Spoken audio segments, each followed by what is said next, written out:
of Wednesday. Okay, I'll start over. Good morning, and I'd like to call to order the Audit Committee meeting of the City of New York for Wednesday, December 13th, 2023. The first item of business is I'll call upon the Secretary, Katrina Stauffer, to do a roll call. Good morning, everyone. Our private members, Mark Kaplan. Present. Marsha Van Wagner. Present. Our public members, representing Mayor Eric Adams, Paul Timus. Present. Representing Comptroller Brad Lander, Jacqueline Thompson. Present. Representing Public Advocate Jamani Williams, Wesley Paisley. Present. We have a quorum. For the record, we have our private members, Larry and Angelo, and Michael Spitzer, Chair, participating via Zoom. Thank you. The next order of business is I'll take a motion to accept the draft minutes of the meeting held on the Audit Committee meeting held on November 28th, 2023. So moved. Thank you. Comment is that should be a capital V under others.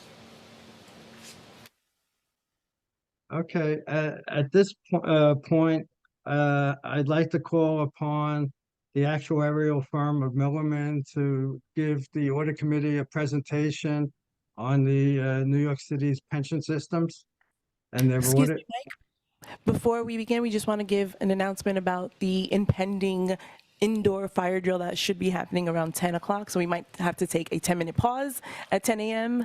It's an indoor, so we have to go into the hallway, and then we'll resume from there. Thank you. Yeah, that means Larry and I could go get coffee. Yeah. I'm sorry to miss the fire drill. The way I feel, I'm happy I'm missing it. Right. Once again, I'll call upon Milliman, and I don't know who is going to be presenting from Milliman, but if you could identify all the people from your party, and so we could get them into the minutes of the meeting. Yeah, will do. Good morning, everybody. So my name is Scott Porter, and I'm the lead consultant on the audit review. And then I am joined by my colleagues, Glenn Bowen, Julie Sinke. Julie's going to be working, focusing her review on the administrative report. And then Jeff Schultz. Jeff Schultz is our lead programmer, designer on what we call the Milliman Experience Study Tool, or the MEST. So I am going to share screen here. Hopefully everyone can see that.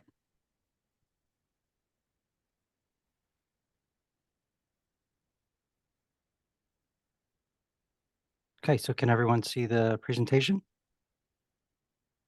Yes. Okay. So thank you for having us here this morning. We appreciate the opportunity to present our findings to you today.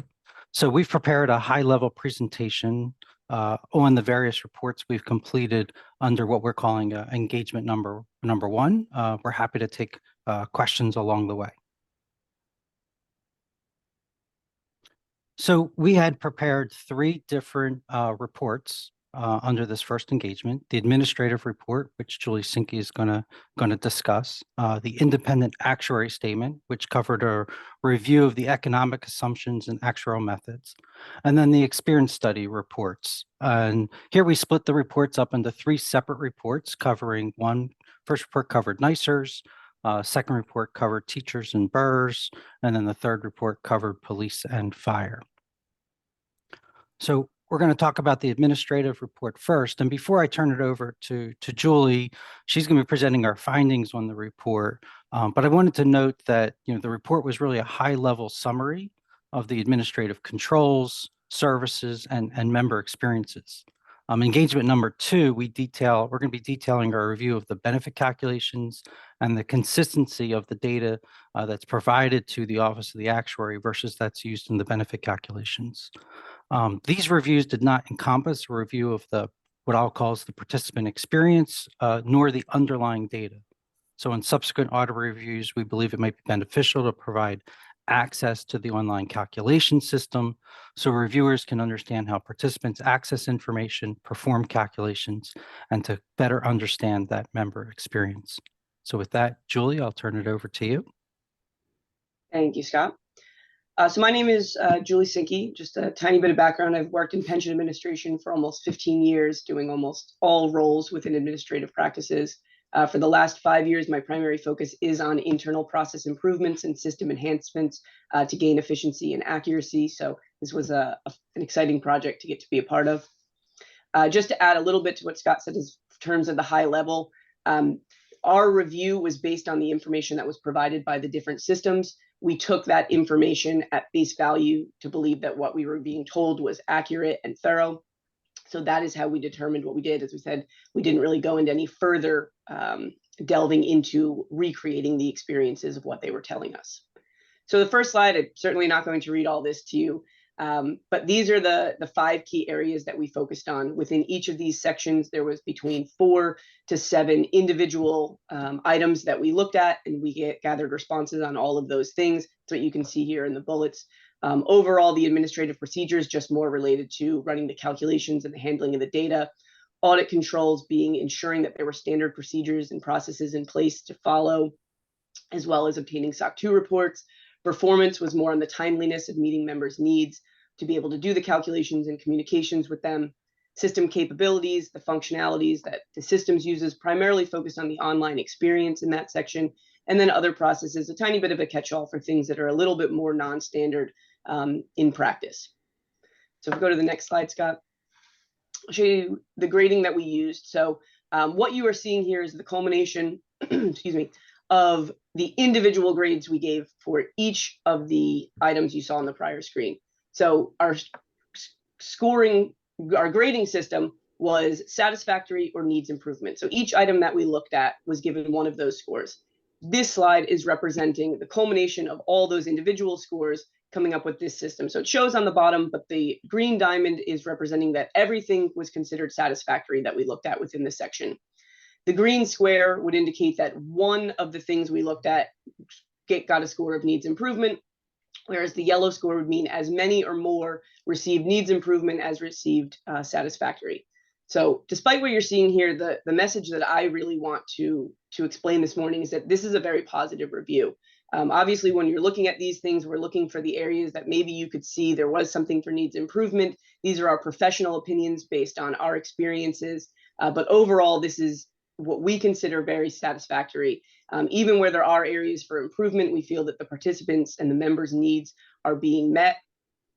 And what I thought was so positive was we've been working on this since last August. So we've been going back and forth with the systems, gaining information and speaking with them for over the course of a year now. Not only did we receive information as the year went on, things that maybe they didn't give us enough information up front, or we could gain some more knowledge from them, but seeing how many positive changes have been made within the last year. And it's clear that was in place before this review even started. Those things were in motion.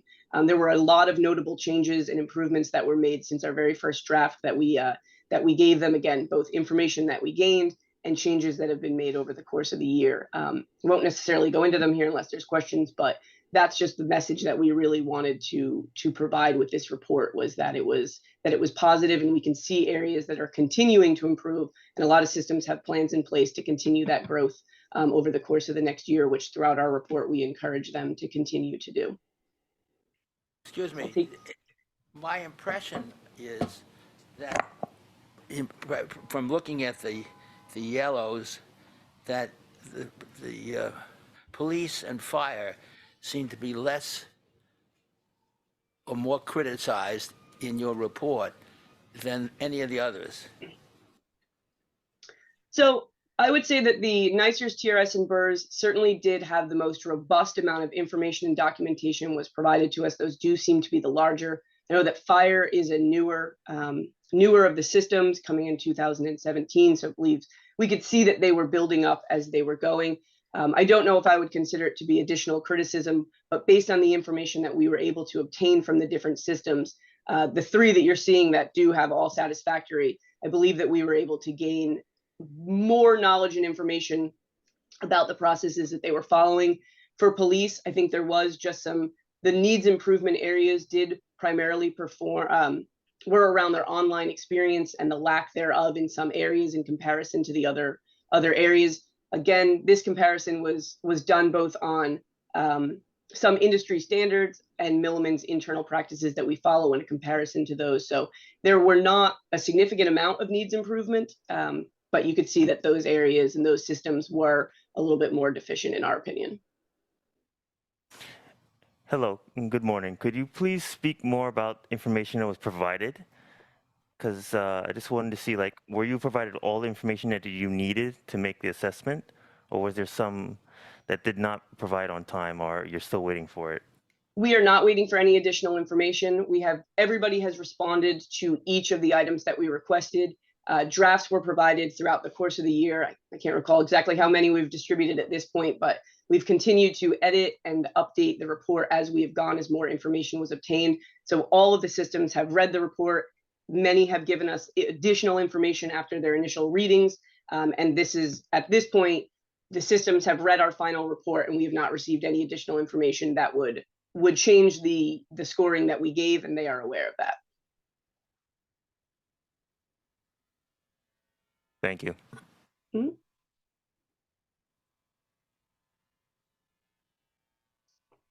Okay, with that, I think we'll turn our attention onto the independent actuary statement. So in this report, we reviewed the economic assumptions, the actual methods, and the actual valuation reports. And then all the items were reviewed for compliance with applicable actuarial standards. And you can see here each of the different items that were reviewed.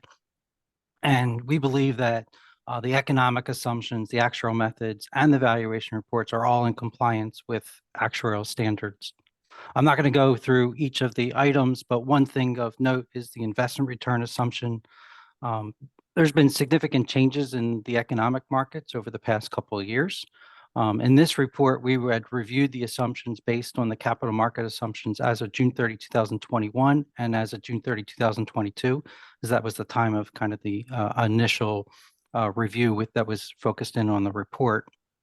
It did reflect information through, I'll say, December 31st, 2022. And then due to the significant increases since June 30, 2021 in capital market assumptions, we're not recommending any change to the long-term inflation assumption of 2.5% and the investment return assumption of 7% at this time. Obviously, capital market assumptions have changed since then. Slightly, I'll say, maybe they've come down a bit. Long-term inflation is still being projected out slightly less than the 2.5%. But at this point, we're not recommending any further changes. Is there any questions on the independent actuary statement?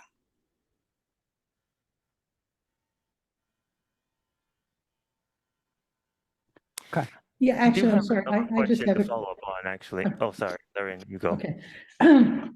I just wanted to ask about the, how you arrived at the 2.5% inflation rate, or they arrived at it.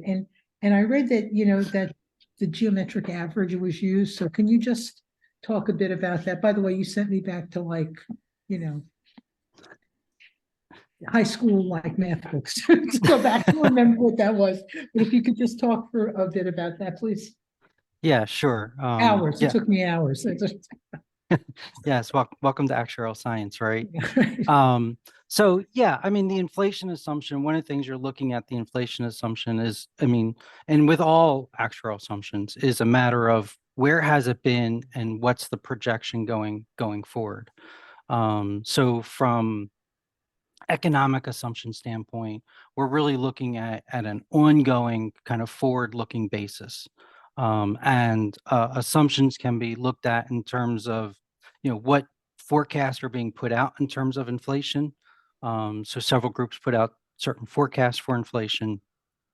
And then also the markets, the financial markets will kind of tell you, what the break-even inflation point is based on treasury bonds or non-treasury bonds, so you can kind of figure that information out. And so, based on that information, based on historically what inflation's been, based on what the long-term inflation target is that the Fed is targeting, you can come up with what you believe is a reasonable assumption.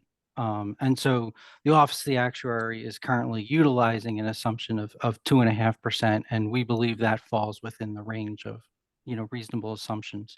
If we were doing this review in 2021, where inflation was low and had been low for probably about, we're going on like 2 decades of fairly low inflation, then you might start considering reducing that a bit. But obviously since then, inflation has been much higher over the last couple of years, probably expected to be higher 23, 24 a bit before it starts to come down again. So again, at this point, we believe the inflation assumption is reasonable where it's at. And so, but what you're saying is that the 2.5% was arrived at using the geometric average, right? Which can handle dispersion better than most other. Yes. Yeah. Right. So typically when you're, so whether it's the inflation assumption or the investment return assumption, you're usually trying to look at things on what they would call a geometric average or a compounded basis. And right. And so the easiest way to understand the compounded basis is, if you earned a 4% return for 2 years, it's greater than 8%. That's right. It's not just 4% plus 4%. It's greater than that 8%. And so when you're determining liabilities under in a pension plan, you want to reflect the fact that it's compounded over time. So you're using those kinds of averages in assessing the investment return assumption as well as the inflation assumption. Right. Okay. And the 2.5% is the average over 20 years. Do I have that right?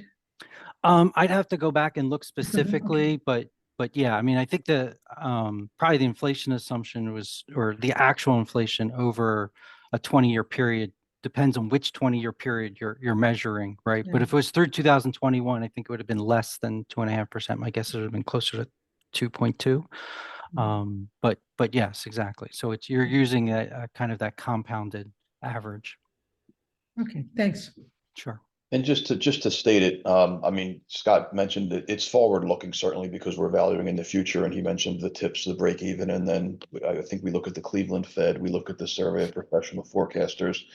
But just for those of you who don't think about these things all day long like pension actuaries do, long-term is long-term. When the Office of the Actuary runs the valuations, the program probably runs 100 years, and you still got material payments 70 to 80 years from now. So Milliman does not, and I imagine the Office of the Actuary takes the same position. We don't bounce around if there's a year high or a year low. So it's certainly, it is a long-term assumption.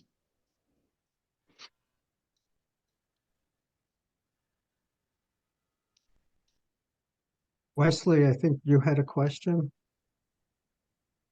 Yes. Oh, I'm sorry. Thank you. So, to the earlier statement that said that Milliman had received all documents, I'm just looking into, and maybe I'm just going into the weeds, where you said that the police retirement system, that there's some data that was missing, like specific performance items to respond to calls and messages. Statement. Yeah, just to make sure I'm following. Are you looking in the details of the report? Yes. Okay.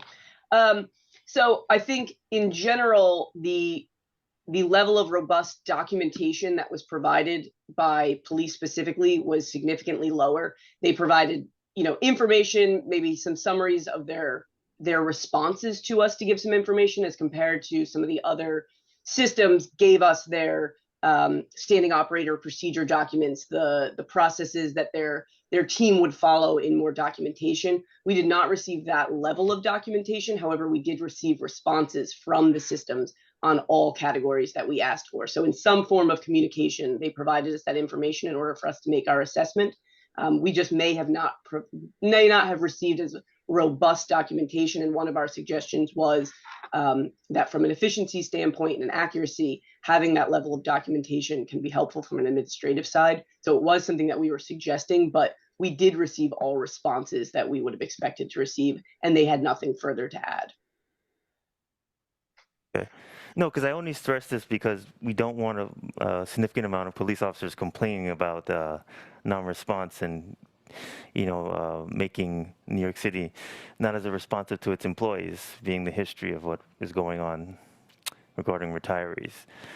So, yeah, I would just like more information on that another time. Thank you. Wait, one other question. Do you think they didn't provide information for security reasons? I mean, that was in no way indicated to us, Scott. I don't know if you have anything further to add about the means of communication that we had, but I did not receive that as a message. No, early on, we had discussions with them, and we worked out any security concerns there were with police. We're going back a ways, so I'm trying to remember more specifically. But yes, we had worked through, so I don't think anything, there was any security concerns. They did provide responses to all the questions. And then when we followed up on a few things, if looking for more information, they had nothing further to add on those items. Thank you.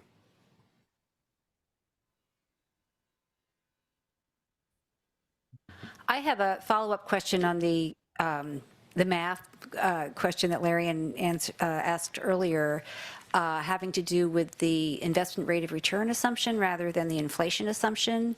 And I want to clarify for myself and for like anybody listening that calculation is sort of focused on the returns. And so if you have 1 year where there's a 20% return and the next year where there's a 20% decline, does that in the methodology work out to 0, even though the balance would have actually decreased from 1 year to the next, because a 20% increase of a lower number obviously is less money? Or how is that reflected in the investment rate of return? Right. So when you're doing that geometric average, that compounded average, it's going to reflect the fact that the average return is less than 0 in that case. And that's what we would recommend, that the investment return assumption be based on, reflecting that compounded average. Whereas if you were doing, a simple average, you would come up with 0 in your example. So when you're projecting out what future returns are based on all the different capital market assumptions. So the capital market assumptions, provide, here's what your long-term inflation assumption is, and then here's what you anticipate real returns are going to be by the different asset classes. So by bonds, stocks, alternatives such as, private equity, real estate. What do you think those different asset classes are going to earn in the future? So you're combining those returns together, and you're projecting them out over a long-term horizon. So Milliman produces capital market assumptions over a 30-year period of time, and so that Thanks. those different elements, if that helps. Okay. How do you test when you put together the assumptions against the reality to see how your models are working out? Yeah, I mean, it's a good, I mean, obviously the models are projecting out possibilities of future returns. So it's not a predictor of future returns. It's it reflects a distribution of potential returns. Turns out to be is one pathway in those, kind of, projection of future returns. So when we were sitting in 2021, there was a pathway where returns were going to go really high or really low, or inflation would go really high, or go really low. We didn't know the actual reason, for it. And then of course, COVID happened, the pandemic happened, and had a significant impact on the returns and inflation, kind of thereafter. So the capital market assumptions are always sort of reflecting what, the financial markets are, and as well as what experts are projecting out what stock market returns are going to be over short term, long time, reflects projections of interest rates as well, in terms of what bond rates are going to be doing long term as well. So all of that gets combined together in terms of what are the actual assets that the New York City systems are invested in, to come up with what's an average of those future returns. And then we compared that to the current assumption of 7%. And we felt that the current assumption was adequate, was reasonable. I guess I'm not making my point. When you make those assumptions and you come up with a model, and then next year the different sets of numbers come up because of the actual performance, how do you test what you put together for the model against what ultimately turns out to be the case, to see whether your modeling requires some fine tuning? Yeah, and it's probably less of testing of the model as more of it impacts the inputs that go into the model. So in terms of so if changes happen in the economic markets, then those changes then get fed back into the model of, okay, here's what actually happened during 2022. Here's what actually happened in 2023. And now how does that impact your projection of what future returns are going to be based on that? And sometimes there's small tweaks, sometimes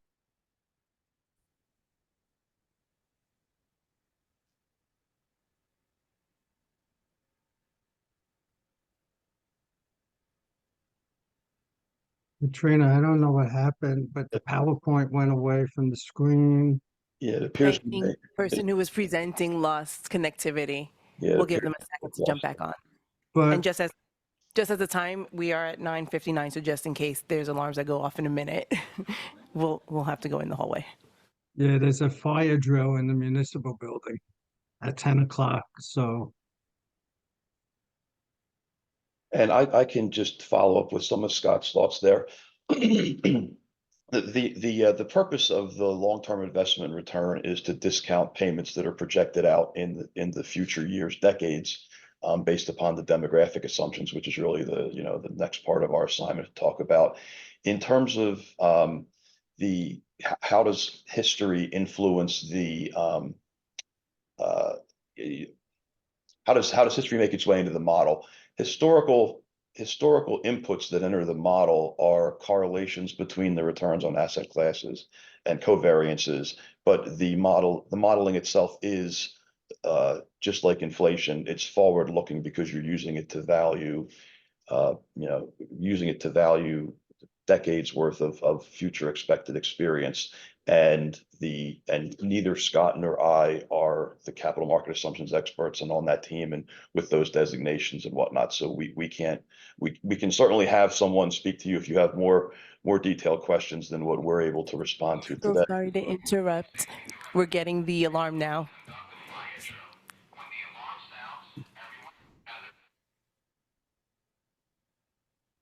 Mikhail, can we pause? We're going to take a 10-minute recess. Thank you. Please, and we can continue. Thank you. okay, Glenn, yeah, I'll turn it over to you or Scott or Yeah, Jeff. Scott, you can pick up. Yeah, sorry about that. Did I answer the question? I don't know what where we were. I think you sort of did and you sort of didn't. So let me see if I can rephrase what I think Mark and probably Marcia and myself were getting at. You know, everything everything you do and everything, you know, we do on budgets, it's a projection of the future. And, you know, no one is got the crystal ball that's going to be accurate to the penny.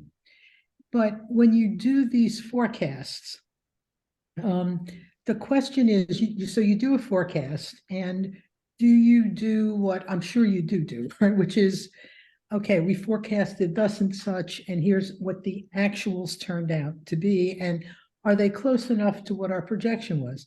And if not, do we need to rethink our models or parts of our models to get closer? And then if that happens, then in rethinking your model, do you then test it not on the future, but actually to see if you can forecast the past? And I think that's what folks were getting at.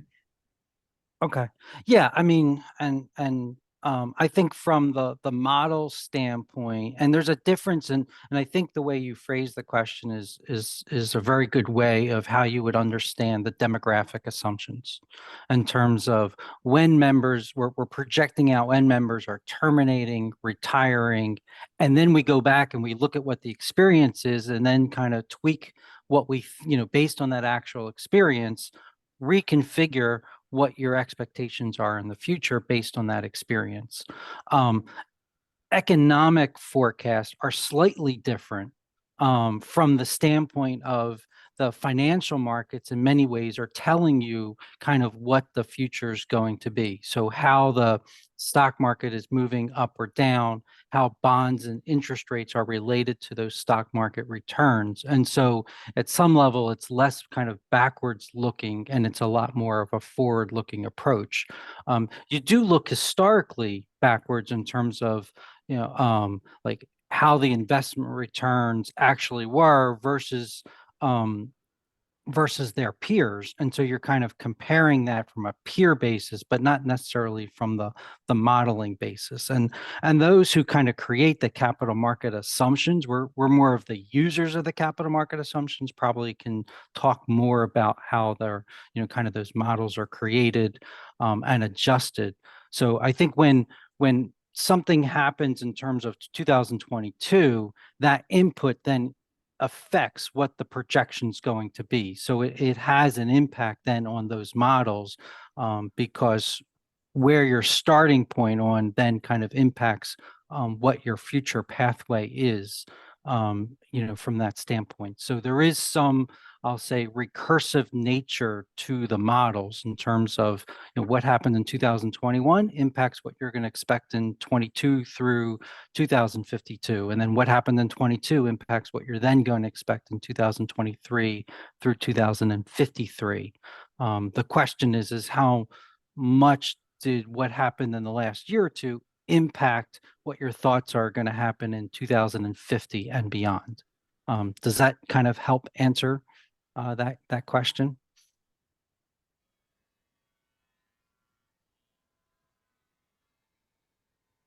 Well, I have a follow-up question to that answer. Take it, Marcia.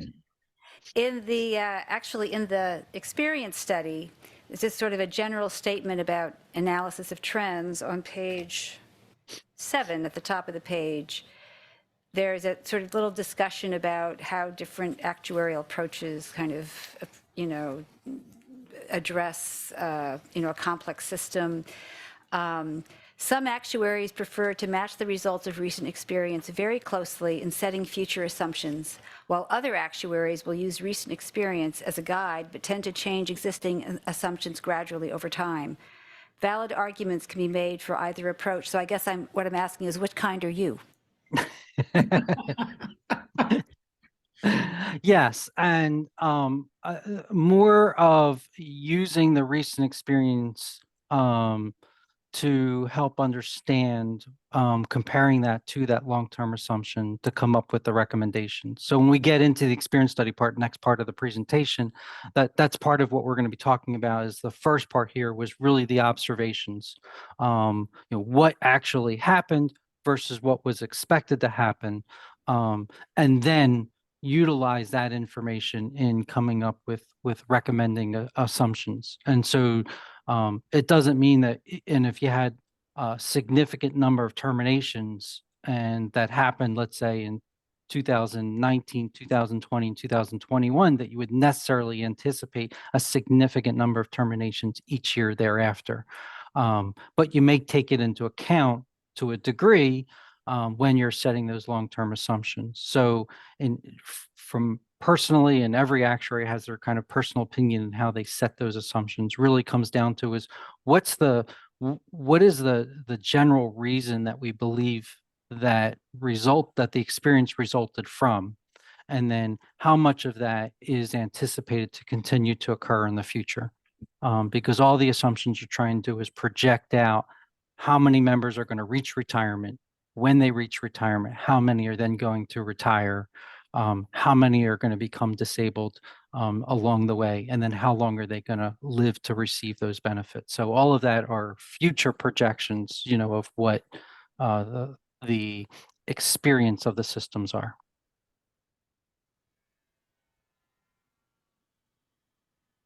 Okay, thanks.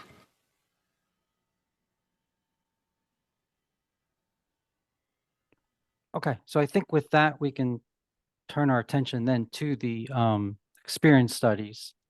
And so, the primary purposes of these kind of first engagement reports was really to review the assumptions, what I'll call those key demographic assumptions. So withdrawal, so members terminating before they're eligible for retirement, retirement, Sorry to disability. interrupt. Sure. I have a question. When you're talking about significant terminations in 1 year, you wouldn't assume that would happen in the future, but you take it into consideration. Could you just talk about your philosophy of how you would consider changing an event that should not be considered or should be minimized? Like, let's say if there was a pandemic, or if there was the market significantly changed because there's a new industry player that prompts retirements and just ages of individuals, etc. Could you talk more about that? Yeah, one-time significant events, and there's a question of the pandemic being a one-time significant event or having long-term impacts. But that one-time significant events, you would not necessarily anticipate, continuing onward. And I think one of the things that we point out in our report is, let's say for the teachers' retirement system, when we're reviewing the data, we're going back 10 years. So we went back to 2014 and 2015. We noticed a significant spike in retirements in 2014. And we actually noticed they all occurred during June of 2014. And then there was fewer retirements than expected in 2015. And so we were wondering, why did this kind of experience play out? And apparently there was a collective bargaining agreement that was signed in June of 2014. Members could receive a lump sum wage payment at that point in time if they retired by the end of the month. And if they didn't retire by the end of the month, they would receive that kind of lump sum wage payment over a period of years. And so there was a spike in retirements, probably to be able to receive that wage payment all in the lump sum right away. So when we were performing our observations of what happened, we actually began in 2016 and later. We eliminated or effectively ignored that one-time event that happened in 14 and 15 because it was something that was very specific to that collective bargaining agreement. I can add a little color there too. I mean, Scott talked about a one-time specific event, and that was very identifiable in looking at the data. In terms of philosophy, there's also there's also a need to try to interpret what caused differences, if there is differences in recent times than the assumptions that were in place. And just as a generic example, termination rates were set 5 years ago by whoever set them at the time and was looking at whatever happened at the time. Then in the subsequent 5-year period, there's a nasty recession, and the next actuary picks up 5 years later and says, oh, look, the termination experience was way lower than the prior assumption.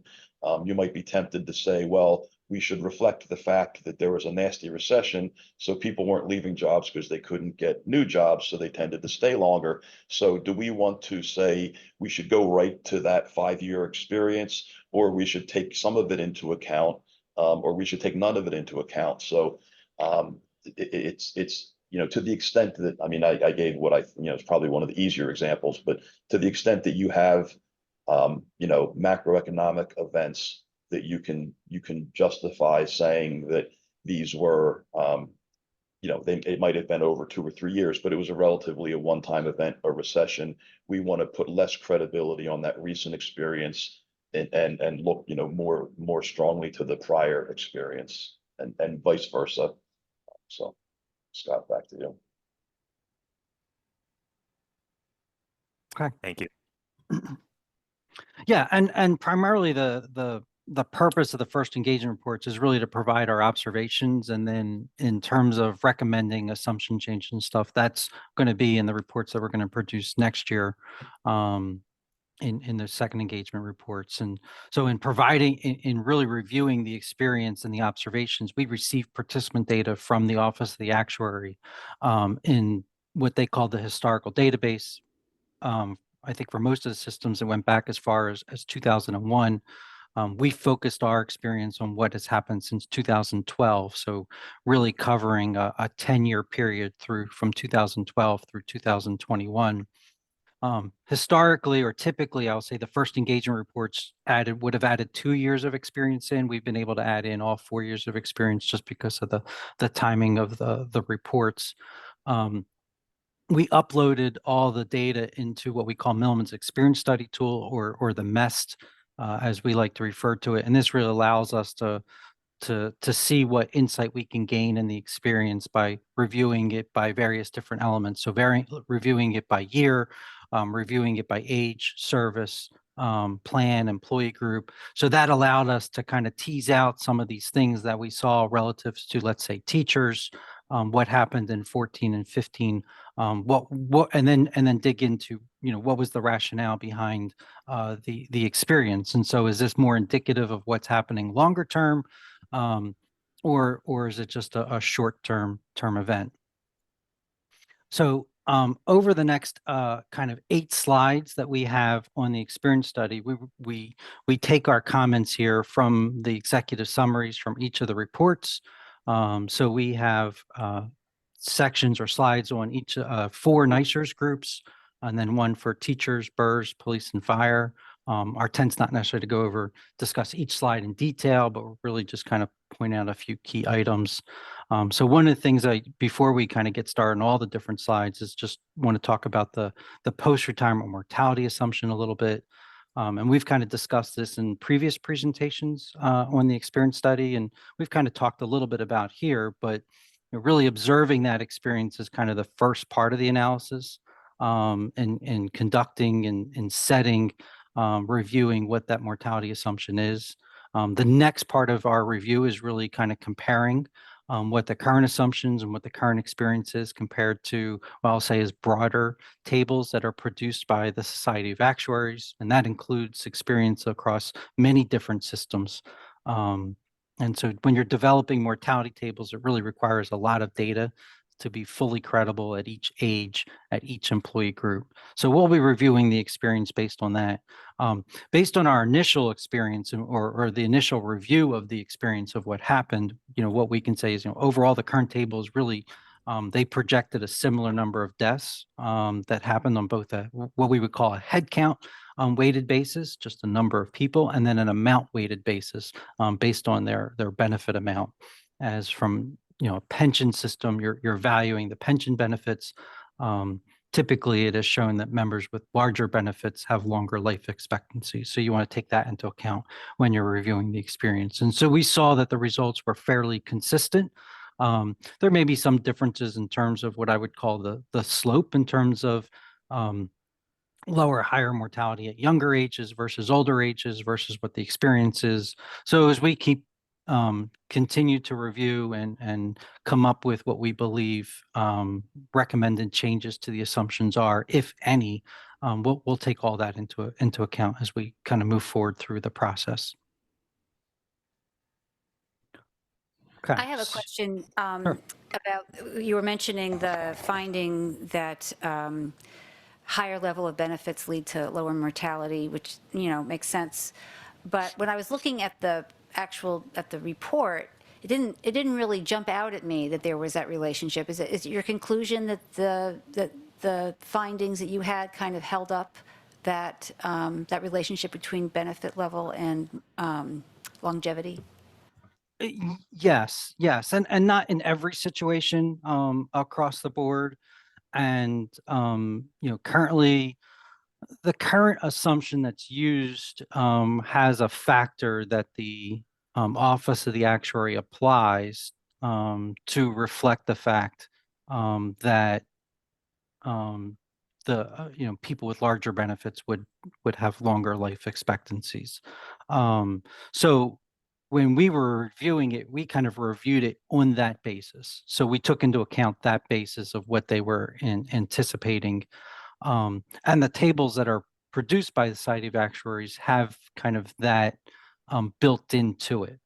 So they're already weighted by benefit amount as well. So it's kind of a more of an underlying assumption that's built into the model based on based into these mortality tables, based on the experience that's been in the past among not only New York City for their specific factors, but across all systems in which the Society of Actuaries produces. So you're not really testing that for New York City specifically? We were, I mean, I'll say yes, we are testing it because we did review the experience both on a head count weighted basis and an amount weighted basis. So we were reviewing it on kind of both sides. How much, and we did kind of review what was the relationship between the two.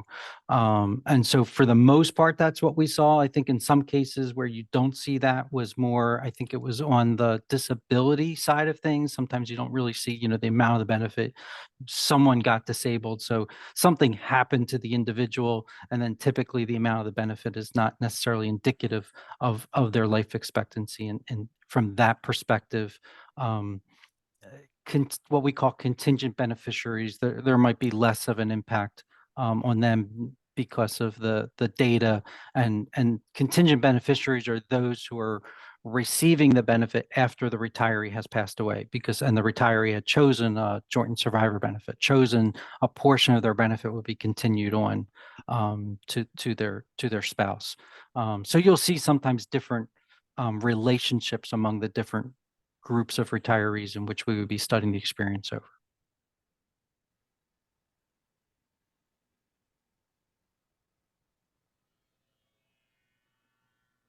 Thanks.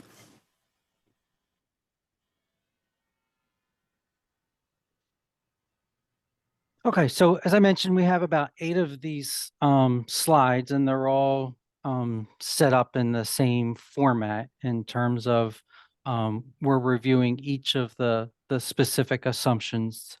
So we're looking at withdrawal. And again, this is members who are terminating prior to reaching retirement, retirement disability, pre-retirement death. So these are active members who pass away, and then the post-retirement mortality. And then we include an observation about the experience, so kind of a high-level observation of what we see. And then down at the bottom, we try and provide some information in terms of what impact it might have on the liabilities of the system. So obviously, the ultimate impact on the liabilities system is going to be when the recommended assumptions are fully developed and then implemented by the Office of the Actuary into their valuation programs. Now, for the NYSERS general employee group, specifically, we split this group up in what I would call as 2 subgroups. So there's a basic plan group and then a specialty plan group. And so the specialty plan group includes members who are eligible to retire at 25 years of service. So this specifically, it includes auto workers, deputy sheriffs, emergency medical technicians, those individuals, and they have kind of separate different retirement conditions. And so we kind of split the experience up into the two different groups to understand if there was differences between, among them.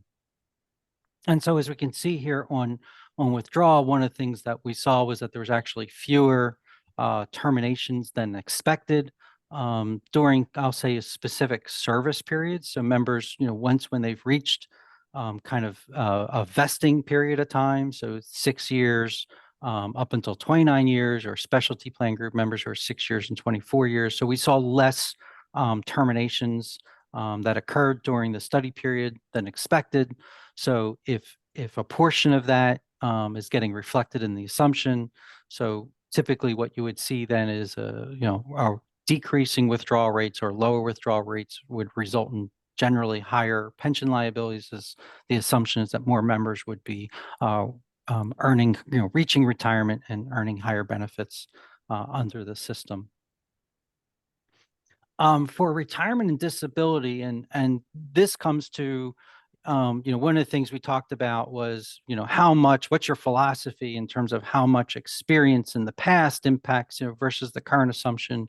And one of the things that we saw in our review was that the eligibility for retirement and the benefit formula that's being used has a significant impact on the experience on when members are terminating and when they're being, I'll say, coded with a disability retirement, that those two things have an impact on the system. And so when a member reaches 20 years of service, their benefit formula becomes 2% of their final average compensation, but for all their years of service. And if they leave before 2 years or before 20 years, it's 1 2/3%. So there's an incentive to sort of reach that 20-year service mark, to reach that 2% accrual. So when we looked at the experience, we kind of split the experience up. We were able to review the experience of under 20 years and over 20 years. And even from a disability standpoint, members who had less than 20 years of service versus members who had more than 20 years of service.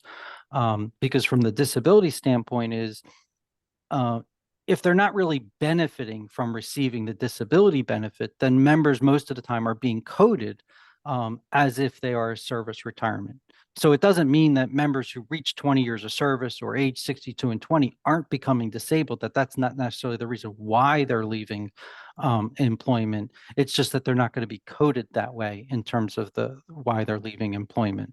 And so from our standpoint, from, again, the philosophical standpoint, we believe those contingencies should take into account, where the assumptions should take into account the fact that you're going to see differences in the assumptions for those members with less than 20 years versus more than 20 years.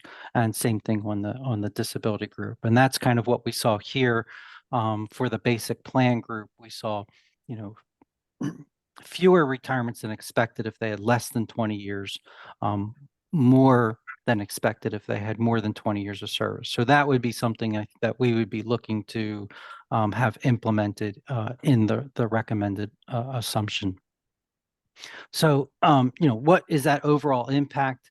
So I think typically is that increasing the number of members who are going to receive that 2% formula probably generally results in a higher liability.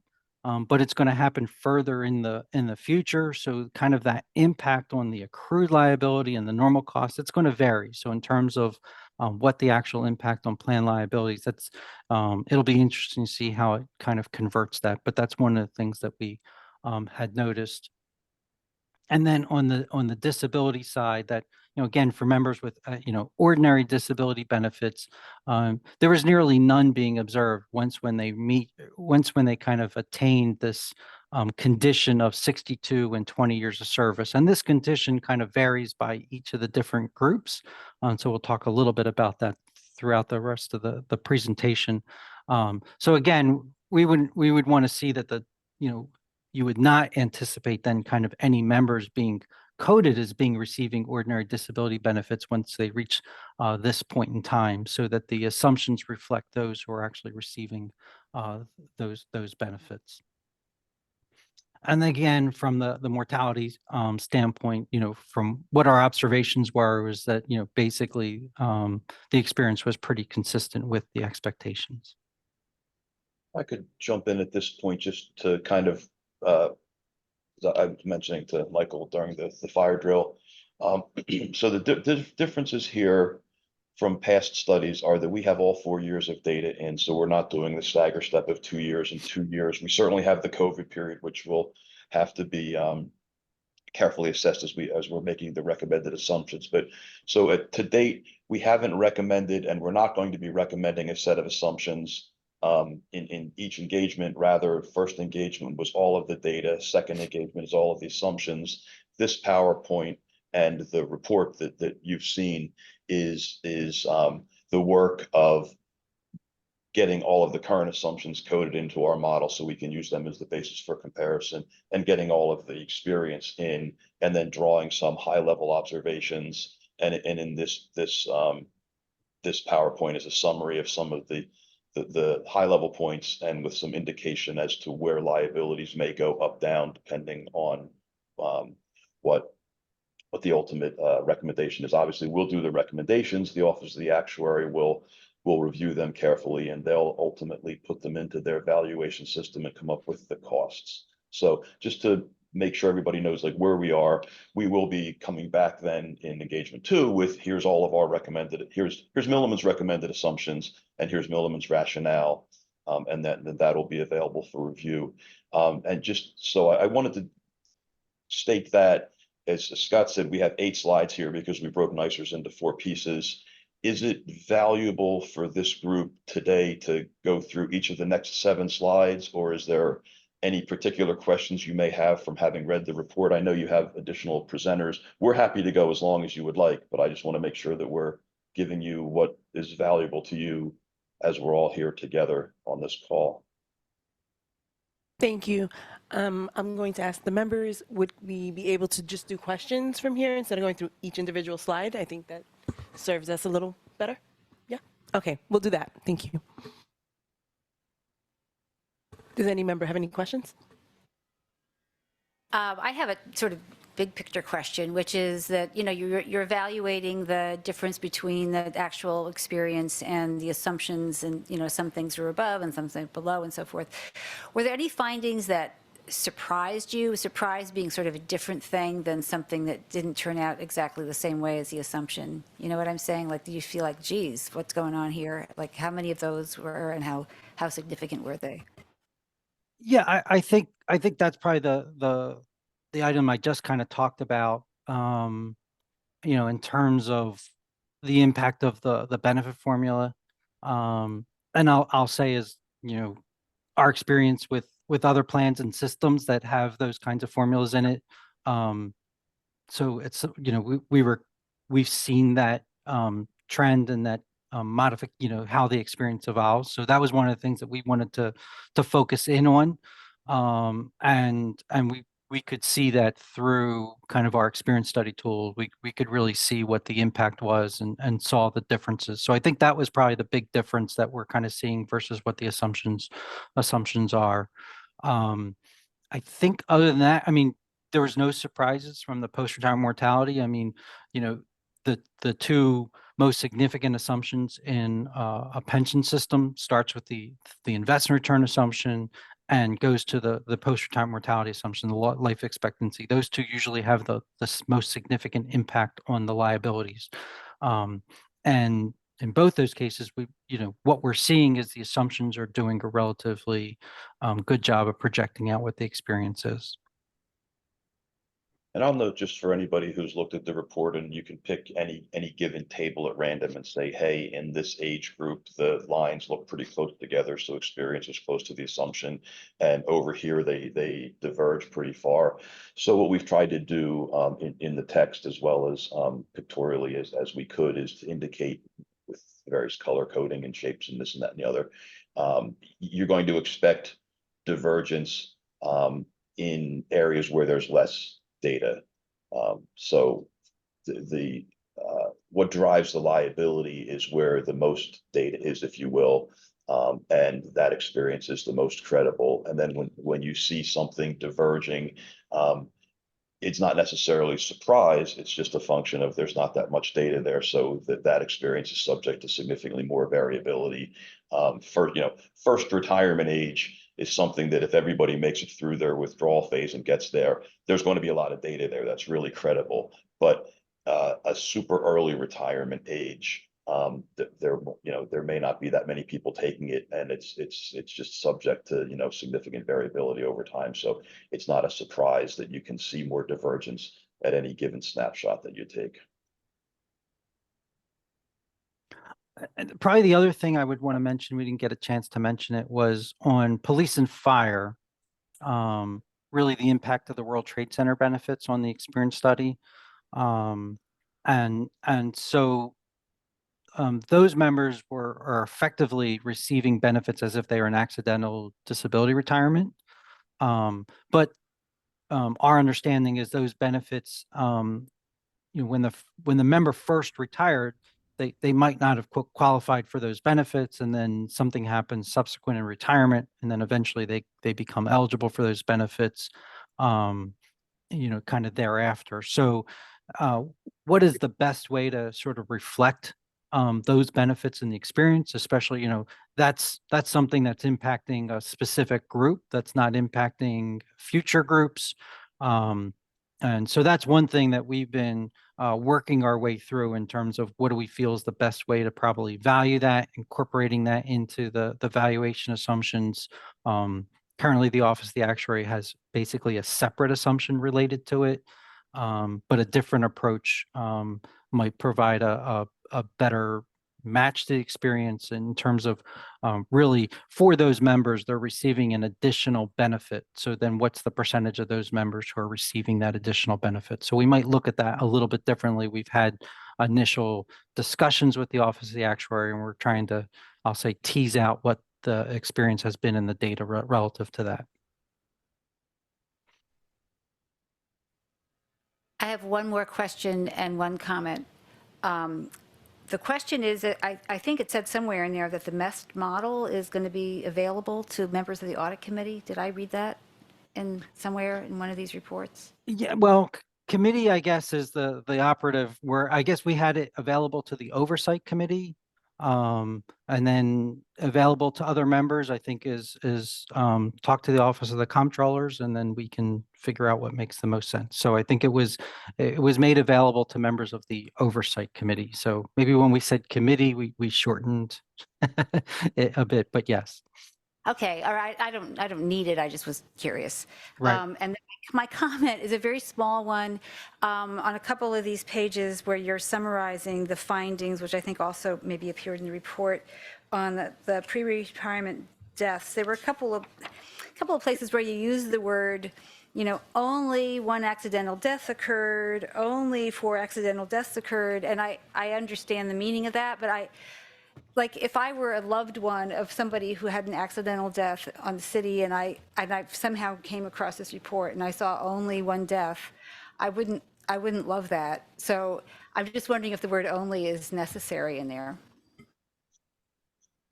Yeah, obviously we're looking at relative to experience, and no one wants, when we're looking at experience of the systems, we're seeing deaths have occurred. And there's a cause of those deaths, and obviously it's tragic for those individuals, those families. So we're not meaning to be insensitive to Right. that. I just think wondered if it's there's just another way to characterize it other than using the word only. Maybe you could say, a small number or, something Yeah. like that. Yeah, certainly. I just want to address that we have members of the Comptroller's Office Budget Bureau here, if anyone has any questions for them. And we can coordinate if there's any other material that the committee wants. I have a question. What is the timeline for the second engagement? So we'll be working through that with the Office of the Comptrollers.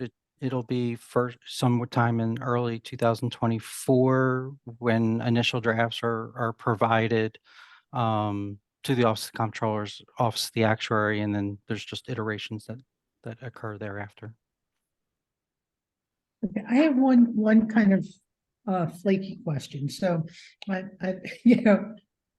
most of us who work for the city, who've worked for the city and then retired, have this sense that because the city's budget, fluctuates, goes up and down, starting with the, catastrophic 1970s and then improves and then goes down. Many of us seem to have this notion that retirements follow that wave. So you will have a period of time in the city where, there's no hiring. In fact, there's, contraction. And then the budget gets better, more people are hired, and then 20 years or 30 years later, you have a bulge in the retirement. And that's sort of what we feel. Do you see any of that? So we went back 10 years. Obviously, we're not going back, further than that. I mean, we had some of that data, see the trends are. But yeah, I think you do see across, I mean, not just New York City, but all systems kind of, Glenn mentioned macroeconomic changes are going to have an impact, but macro can be regional, could be specific to the municipality unto itself, kind of that, specific employer. And so you will see kind of sort of ups and downs. You'll see that in salary increases, kind of greatly in terms of, good times, you'll see, increases are larger than they are in tighter times. And so as kind of those who set assumptions, it's job of the actuary is really to understand what's the, as best as possible is understand what's the best indicator going forward. And again, that comes down to is probably not overreacting to what happened in the last 2 or 3 years. So looking at this kind of, 10-year period of time is really going to help kind of smooth out those kind of ups and downs and cycles. And so you don't necessarily jump from what happened in the last couple of years, but reflect that over that longer period of time. I think that 10-year period of time will help kind of smooth out those fluctuations and reflect them in the actual assumptions over time. Sometimes you have to make further or more significant adjustments that, but other times it's just trying to reflect what that actual experience is.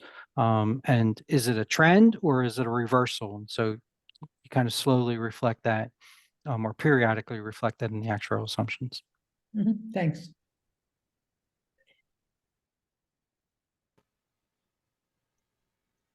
Are there any other, Yeah. are there any other questions?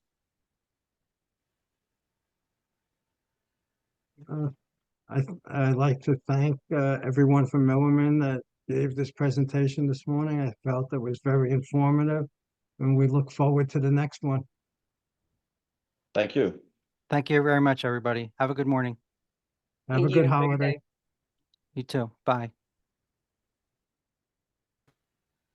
Okay, the next item on the agenda is the Brooklyn Public Library. The people that are here, introduce yourselves. If your auditors are here, with the auditors as well. Great. Good morning. I'm Karen Sheehan. I'm the Brooklyn Public Library's Executive Vice President for Finance Administration. I'm joined this morning by Amadou Waji. He's our Vice President for Finance, and Bill Epstein and Ravika Shankar from our auditing firm, Eisner Amper. Shall I continue? Yes. Great. So thanks to the contribution of the City of New York, Brooklyn Public Library continues to play an integral role in the lives of Brooklynites in FY23. We're proud of our efforts in FY23 to meet the needs of our patrons. Specifically, BPL circulated 9.9 million digital and physical items throughout the borough in that year, and hosted 35,000 programs with an attendance of nearly 450,000 individuals. During this time, BPL also pressed forward with its strategy to address the library's significant deferred maintenance needs by partnering with the city to undertake self-managed capital grant projects.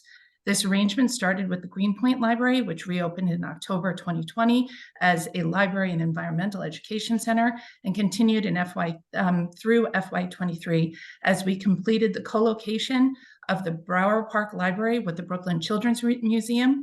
We continued construction on the Sunset Park Library and Affordable Housing Project, and we began to design 5 more self-managed branch overhauls. This morning, I'm pleased to share with you a summary of BPL's independent auditor's report.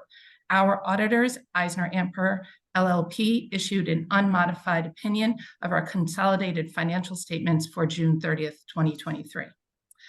The following is a summary of the library's financial position as of that date as compared to June 30th, 2022. As of June 30th, 2023, the library had total assets of $209.4 million, up roughly $1.4 million from the prior year. Year-end cash and cash equivalent balance increased by $3.8 million from FY22 due to the net impact of collected receivables and operating cash from the city and state and the timing of payments for expenditures incurred in the fiscal year. However, restricted cash at the end of FY23 was down approximately $5 million from the prior year due to payments associated with the Sunset Park branch construction project. Contributions, grants, and other receivables decreased by approximately $16.7 million from FY22, primarily due to the collection of $12.6 million in FY22 from the city for our Brooklyn Heights branch capital project. In FY23, the outstanding balance for capital grant projects included $9.8 million from various ongoing construction projects. The fair value of our investments increased by $1.4 million from FY22 due to the performance of the financial markets. And as of June 30th, 2023, the library had an ROU balance of $10.1 million due to implementing FASB Topic 83, which governs lease accounting. This balance represents the present value of the right to use of our lease branches at the end of fiscal year 23. Property and equipment increased by $8 million from FY22, primarily due to the expenditures for our Sunset Park branch, which is included in FY23 as construction in progress. Accounts payable and accrued liabilities decreased by $1.3 million from the last year due to the timing of purchases and payments incurred during that fiscal year. Funds received in advance increased by $2.8 million due to the receipt of an advance from the New York State Education Department for our Ryder Branch renovation project. Net borrowing from our TD Bank line of credit was down approximately $12 million from the last year due to the completion of several self-managed construction projects. BPL's lease liability was $10.9 million as of June 30th, and that's the present value of our future lease payments as of that date. And accrued wages and related liabilities decreased by $700,000 from FY22.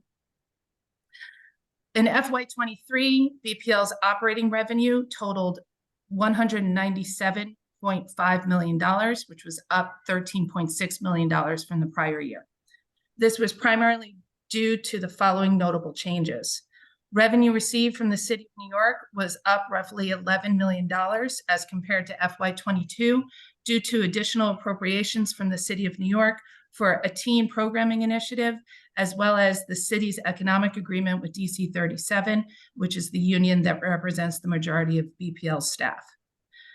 Federal grant revenue was up $700,000 because BPL received an emergency connectivity fund grant from the FCC in FY23. Contributions were up $1.6 million thanks to the successful fundraising efforts of our development team. Contributed facilities and utilities was up $1 million because of the general market rental rate in the borough had increased after the pandemic. And fines, royalties, and other revenue were up $500,000 from the prior year. The library's operating expenses totaled $194.5 million in FY23, an increase of $21 million from FY22. mainly due to the following. Salaries and related expenses were up $13.7 million from the prior year, largely a result of that collective bargaining agreement between the city and the union, which included a ratification bonus of $3,000 per employee and a retroactive increase to May 21.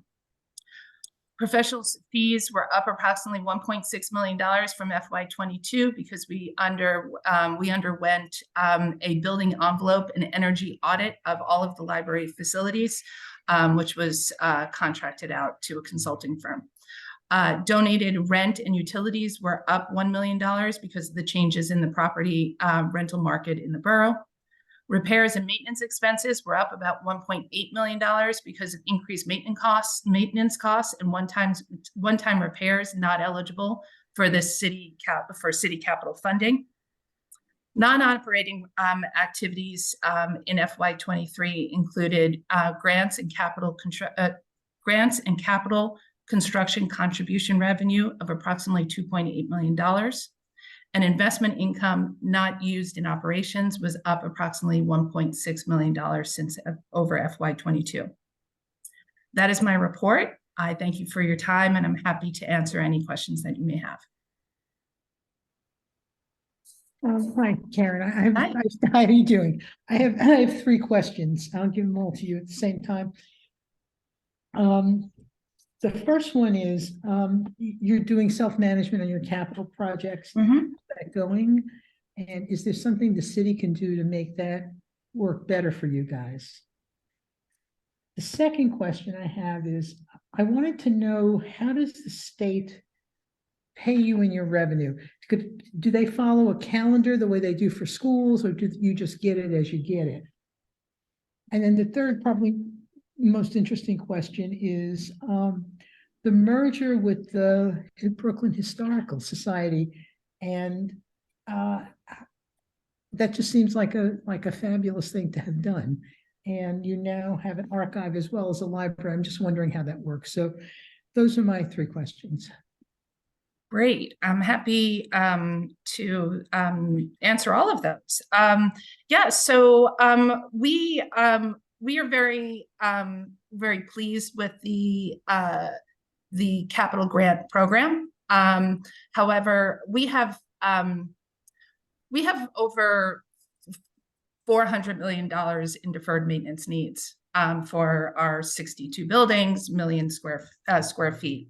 And so while we like to have, we like the opportunity to do self-managed projects, and we think we've become very good at them, and that it's a really important tool for organizations like ours.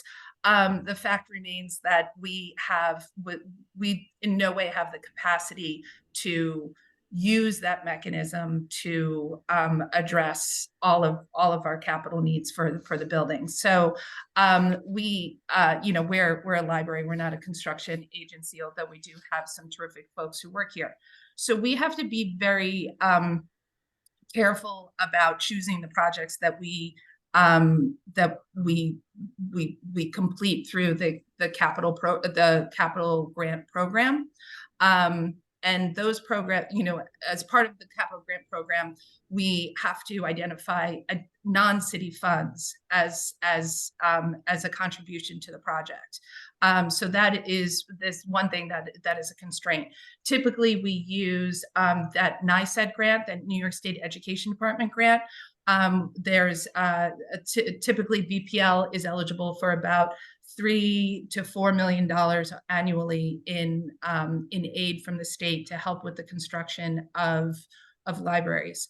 So we have to be really strategic. We have to every year decide, what sort of project we would take on and allocate those funds to. The good news is that typically when we allocate those state funds, we actually get an advance, and I mentioned that advance earlier. And that's really important to us because, Larry, and you were getting at how could the process be better? The big challenge for BPL and other agencies that participate in the capital grant program is the delay between when you sort of initiate the project with OMB and the CP process to registering the ultimately registering the contract with the controller's office. Then DDC has to review all of your invoices in order to reimburse you for your for those expenditures, because it's on a reimbursement basis. So what typically happens is that you sort of have to be shovel ready when you submit your CP to OMB, right? So from a practical matter, you're ready to move ahead with your construction firm, right? You've got pricing locked, but you might be 6 to 9 months at best before you can start the reimbursement process with the city, with the DDC. And so you really have to be able to manage that cash flow risk, or you're going to be, you're going to be in a lot of trouble. So the two ways in which we manage that cash flow risk is with that advance that we receive from the state education department, but also we have secured a line of credit, and we mentioned that line of credit earlier. That line of credit is with TD Bank. It's been a terrific relationship with them. They've been great partners, but it adds to the cost of the project overall, in that we have to maintain that line of credit. That line of credit is at about $20 million. Thankfully, we haven't had to use the full line of credit, but it does become very challenging from a cash flow perspective, and we have to be very cognizant of that as we. Can you tell me how long it takes on average between starting the project, getting the CP, getting whatever approval you need from DDC? So how long is that on average? Amadou, do you want to? That's about 18 months on average, Okay. And so in the interim, we have to, the construction starts, and we have to pay the contractor and then draw down on the line of credit. And of course, there's a carrying cost for that line of credit that we have to pay as well. Okay, thanks. I'm not surprised. Okay. Thanks. Amadou, do you want to speak to the state revenue timing? Yeah, the state revenue, we usually get on a calendar year basis, because when the state usually puts out the allocation for the year, just like the schools, it's on a calendar year basis. So we would get that, even though the state budget would have been approved sometime in the spring, we wouldn't get the money until sometime in the fall, early fall. That's when we start getting paid for it, but it's on a calendar year basis. And do you get the whole chunk, or do they apportion it out? We get the entire amount. And finally, on the merger with the Brooklyn Historical Society, it was a great opportunity for the library and the Historical Society. It's a great opportunity for Brooklyn, in that one of the major goals of the merger is to really make that building and its collection and its archive more accessible and more representative of all of Brooklyn. So couple of exciting things since we've completed the merger and opened. We have an exhibit there right now, and the building is no longer a fee for entry. So all of our exhibits there are free. That exhibit is called Brooklyn Is, and it is almost a crowdsourced exhibit where lots of photography and art artifacts have been collected from all of the neighborhoods and all of the neighborhood branches. And it's a really interactive piece where you could zone in on your neighborhood and see a ton of archival footage of your neighborhood over time, including maps and photographs. And so that's been a really great addition, and folks have really responded to it. The other terrific thing is that in that building is a landmark building, and it has a very inspiring landmarked library inside of it called the Othmer Library. That library had always been restricted to basically to academics by appointment. We've now made the building and that library open to all. And then finally, the last thing is we are going to take the collection that exists there and partner with our neighborhood branches and do programming at our neighborhood branches so that folks in the neighborhood can interact with Brooklyn's history. So far, it's been a great partnership. We're hoping for really good things going forward. Okay, thanks a lot for those answers. Thank you. Mark? I have some technical stuff, but I have to make it. First of all, in footnote 1, you refer to under charter of the New York State Board of Regents. Something's wrong with that language, and you need to fix it up. Okay. Secondly, under investments, alternative mutual funds do not, as far as I know, don't have quoted market prices, very many of them. So you need some more language there. And particularly since you refer to in footnote 5, the fair value at the end of each year is more, you need something to think about that. I promise to get this over with quickly, but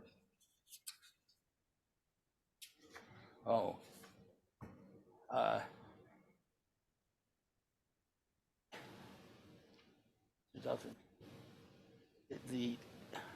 all right,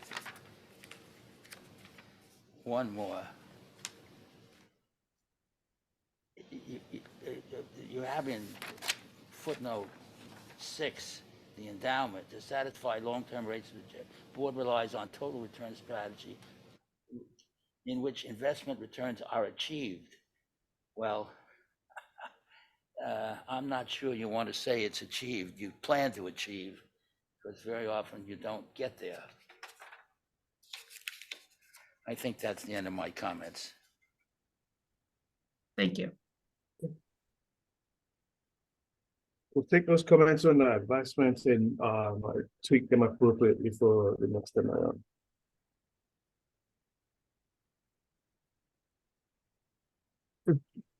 Is there a management letter?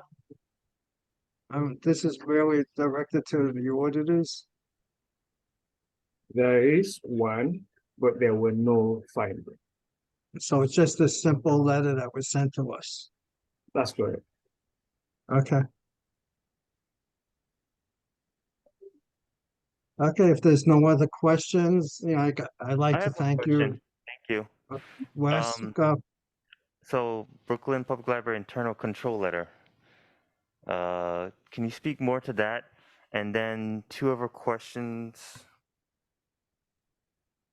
I looked at the report and I may have missed any cost of repairs due to American with Disabilities Act. I'm just kind of curious if you see anything in anticipation when it comes to your costs for that, like when you have to amend the library. Because I remember last year I'd asked a question about that, and generally, like, what part of your budget is partitioned to making repairs, or in case that you're making repairs to a site and you move to a temporary site, does that temporary site have any ADA concerns, etc.?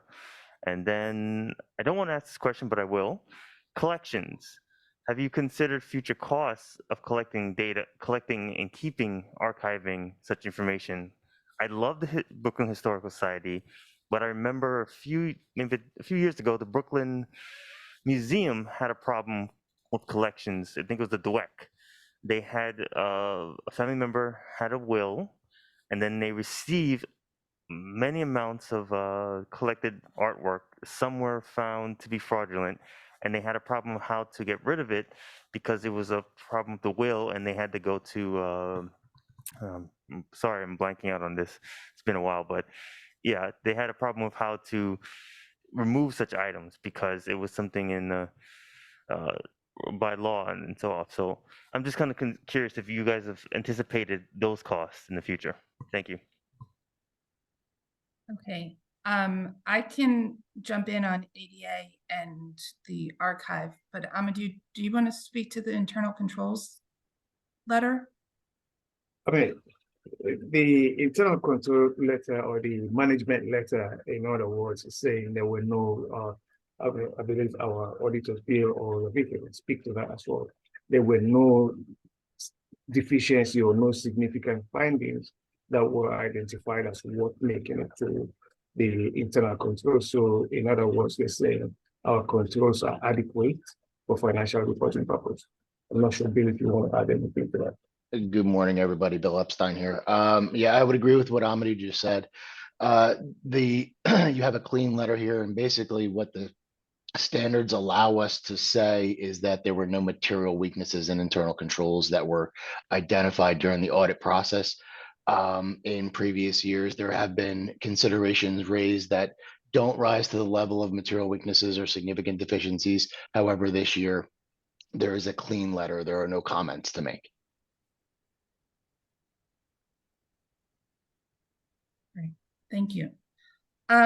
Regarding ADA expenses, we address ADA improvements in multiple ways.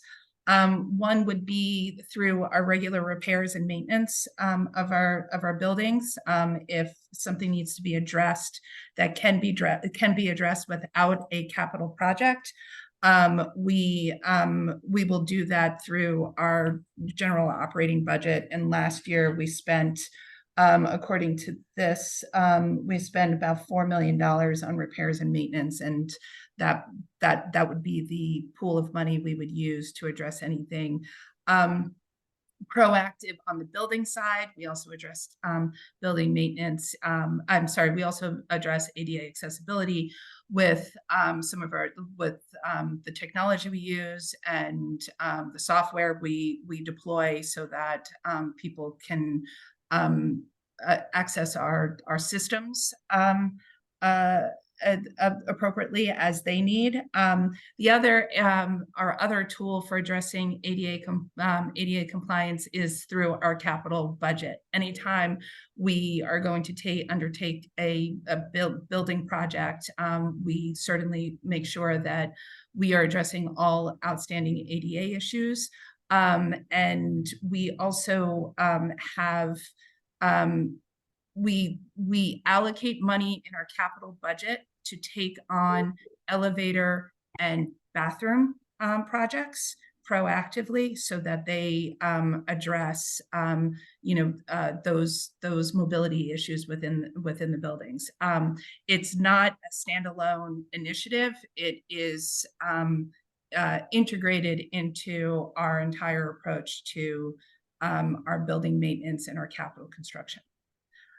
Regarding if we have to move to temporary location, certainly ADA access is one of the number one components to identifying whether we actually have found a suitable temporary location. And that's actually, I'm going through it right now on one particular temporary location, and that is particularly difficult. And it becomes, it definitely becomes a constraint on the types of buildings you can look at for temporary space. And great question about the archive and the costs associated with taking on artifacts and archives. A couple of things. As part of the merger, we actually did need to satisfy some very specific concerns by the Board of Regents regarding the collection and deaccession policies of Brooklyn Public Library. So the state is very prescriptive on how an archive is collected and absorbed into an institution, and how you would go how you would remove it from your collection, the deaccession process.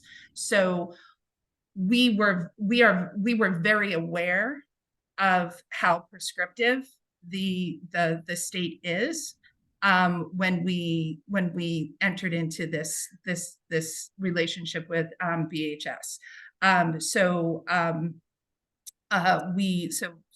You know, that issue that you had referenced is something that we feel that we're prepared for.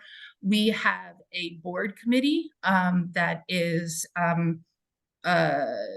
a group of both experts, internal experts, our chief archivist and chief historian and folks like that, as well as board members who have an interest or an expertise in in archivals, and they are responsible for making all of those decisions. So that is how we address that. The cost of archives, we do include a cost associated with that work, both the people and the technology you need. And that was something that was known to us when we created the merger.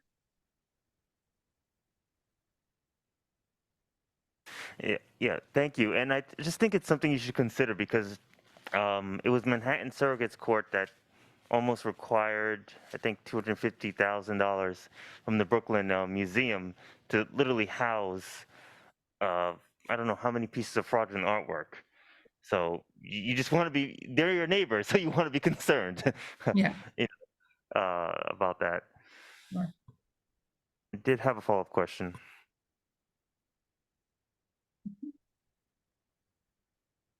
I have the final eighth question. Do you have an audit committee? Yes. It might be nice next time you're up to bring a representative of the committee to our meeting. Sure, we can do that. And I just want to know, are you getting, because I remember there was an earlier question regarding to capital projects and reimbursements from city and the state. Are you getting any pushback from the city and state for reimbursements of ADA related projects? No. All of our when we do our own projects, when we do our self-managed projects, they're typically comprehensive reconstruction of an existing building or a knockdown and new built structure. And so in all of our projects, the ADA compliance is part of our design standards. So they're not independent. They're not discrete from the overall design of the building.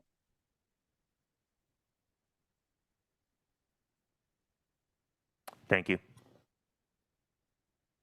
If there are no other comments or questions, I'd like to thank you for coming today and informative presentation, and wish you a happy and a healthy holiday season. Thank you. Thank you for your time. Happy holiday to you guys, everyone. Thank you. Okay, the next item on the agenda is the Queensborough Public Library. Hi, good morning, everyone. My name is Stephen Mack. I am the Chief Financial Officer here at the library. Joining me today is Vishnu Daiwa, who's our controller, as well as representatives from our audit firm BDO, Ritesh Lal, Christina Polisano, and Jeremy Mizell. Before I get into some of the financial highlights, I would like to talk about a little bit about the great work that we deliberated over the past year. Thanks largely to the funding from New York City, Queens Public Library continues to meet its mission of building strong communities and creating a cohesive and empowered society. We operate in over 65 locations throughout the borough of Queens. Last year, we employed approximately 1,400 people, of which 86% lived within the 5 boroughs of New York City. For fiscal 2023, we continued the trend that began when the library reopened after COVID, with total card holders increasing by 6% to over 1.5 million, and new library card registrations increasing 68% to over 90,000. Total circulation increased 14.5% to over 7.7 million items, while physical circulation still makes up the majority of our collections items. Our e-circulation is grew 25% from the previous year. Also, with Queens being the most linguistically diverse place on earth, we've offered active collections in over 50 languages. The total gate count for the library increased 43% to 5.66 million. And our program sessions increased by 85% to over 53,000, with program attendance increasing by 110% to 856,000.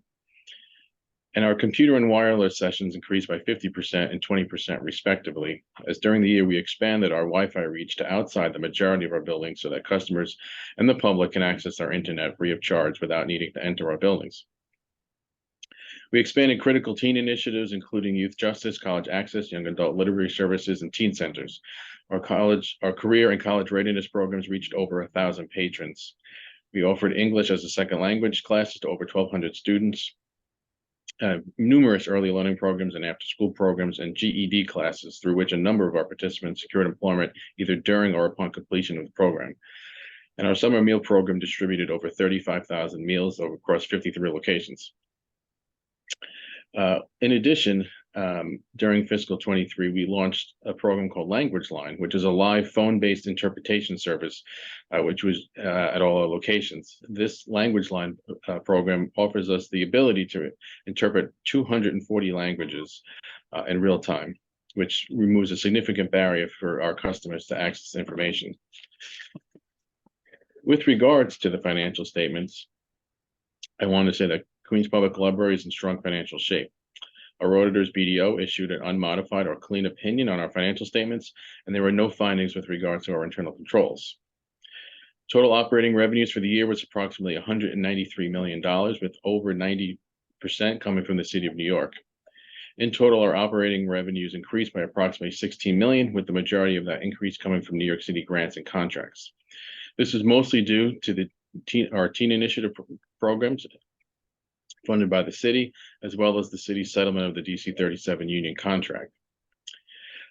Total expenses for the years was approximately $183 million, of which 2/3 was spent on staffing and other related costs. And over 90% of those expenses were spent on library programs and services. Total expenses increased proportionally to the increase in the revenues, approximately $16 million, with 75% of that increase being employee wages, again, due to the settlement of that union contract, as well as an increase in headcount from the prior year. We spent over $8.4 million on library collections, representing 25% of our non-staffing expenditures. Total assets increased by $18.5 million, mostly due to increase in fixed assets due to capital renovations, an increase in receivables from both New York City and New York State, and the addition of a right-to-use asset for our operating leases, which was required by generally accepted accounting principles. Total liabilities increased as well, largely to an offset as a result of that right-to-use asset. And our net assets at the year ended at $123 million. The library did have a $10 million line of credit for its use. However, that was unused during the year and had a zero balance at year end. And that is my presentation. I will be available for questions. Does anybody have any questions regarding the financial statements for Queens Public Library? I do. Wes? On page 26 of the consolidated financial statements, I'm just curious, building maintenance and renovations, does that cover any ADA adjustments or expenses? And if it's not, can you just point to me where I could find that, how much you spend on ADA adjustments? American with Disabilities Act, sorry. Yeah. I think that what I want to say is I think our program is sort of similar to my counterparts at Brooklyn. We don't call out specifically what we spend on ADA. I think, similar to what my counterpart said, it's really an overarching view and look at our facilities. And so we have dedicated risk management, capital, and facilities teams that look at those issues regularly. And so we try to address those things through our regular repairs and maintenance program throughout the year. And we do budget for repairs throughout our system, ADA and otherwise throughout the system. We work with when it's a construction project, we will work with our architects and engineers. And of course, when it's with city managed projects, we will work with DDC to ensure that our buildings are, when they're turned over to us, are ADA compliant. I think we look to address those things, from a risk perspective, ADA and otherwise, just throughout all our buildings. But I can't say that we specifically call out the ADA expenses, and I'd have to get back to you with a specific number of things that were projects that were specifically identified for ADA and what that costs. But it's certainly, our repairs and maintenance and work would be included within the numbers that you see there on page 26. Yes, I would like a follow-up of how much you spend. That's greatly appreciated. And just a follow-up question: what do you do when the architect returns a document that's not ADA compliant? How do you push back? And I should have said this first. Thank you for supporting language access. Thank you. Yeah, I think that, as I said, we have dedicated, a risk management a capital team and a facilities team, and as well as our general counsel, who is well versed, with the ADA rules. And I think that, if we get something that we don't believe is ADA compliant, I mean, we push back on it, until it's addressed in a manner that we resolves the issue, and we won't sign off on something or take possession of a building, again, if it's a city managed project, until we feel comfortable that the outstanding issues are addressed. If you're gonna provide additional information, could you please provide it to the secretary, Katrina Stauffer, and she'll distribute that to all the audit committee members? Yep. Will do.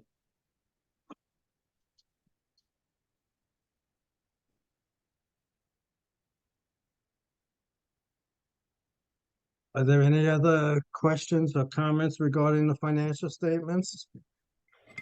No, but if I could ask whether we could have what we used to call an executive session for 2 minutes before we adjourn.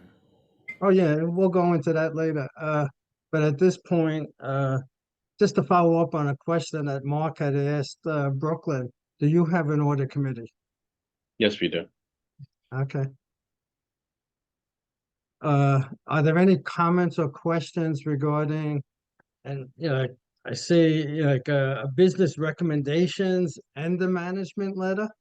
What is the distinction between the two? I can speak to that. So there was no material weaknesses that came to our attention during the audit. We just had a best practice of recommendation, that we put in the business recommendation, and that was already corrected before we issued the financial. Yeah, because in reading it, there was just one, and it was the interest assumption. Yeah, it was already corrected. Yeah, it didn't rise to the level of a material weakness or deficiency. Okay. If there are no other comments or questions regarding the financials or the management letter, I'd like to thank you all for coming to this morning's session, and once again, wishing you a happy and a healthy holiday season. Mark, what? You said that they have a member of the audit committee. I just wanted to put on the record, can one of them show up next time? Yes, we will invite one of them to this meeting as well. Appreciated. Okay. Thank you once again for coming, and wishing you and your families a happy and healthy holiday season. Okay, thank you. Thanks, everyone. Take care. Bye. Take care. Okay, Mark had requested that we go into executive session. Before we actually go into executive session, Camille had distributed the calendar, and I just want to go over the next meeting is January 23rd, and I believe it's a Tuesday. And she identified all the organizations that we would be reviewing any reports or financial statements. So if anybody has an issue or a problem with that date, just let us know. But at this time, then, I'd like to have a motion to go into executive session. Motion. Thank you. Pat, it's in your hands now. Mikhail, can we pause the recording? Have to address in the. Thank you, Mikhail. We're now Okay, in public thanks. session. Is there any other items that we have to address in the open session of the audit committee? We completed If the there are agenda. none, I'd like to have a motion to adjourn. So moved. Thank you. And I want to wish everybody a happy and a healthy holiday season. And Thank you. more importantly, a happy and a healthy new year. Same to you. Thank you, Mike. Same to you. Same back to you guys. How Thank about you. one without a war? We can end the recording.